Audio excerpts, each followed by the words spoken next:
Assalomu alaykum kanal obunachilari. Bugungi xabarlar. Rossiyada og'ir tan jarohat olgan erkak O'zbekistonga qaytarildi. U Robijon shahrida ehtiyotsizlik oqibatida daraxtdan yiqilgan va bo'yin umurtqasi qismi singan.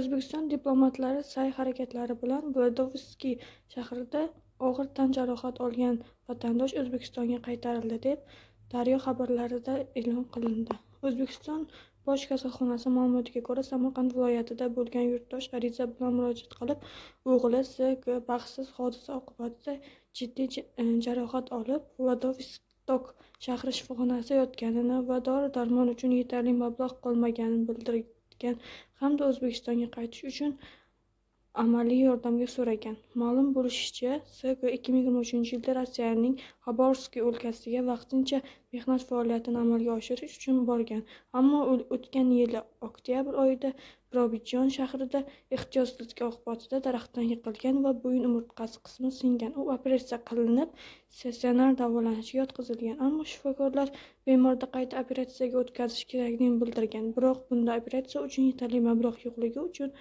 davolanishni O'zbekistonda davom ettirishga qaror qilgan. 5-mart kuni bemorga O'zbekistonga qaytib kelish uchun O'zbekiston Airways kompaniyasi Vladivostok-Toshkent yo'nalishidagi samolyotga chipta sotib olib berishgan.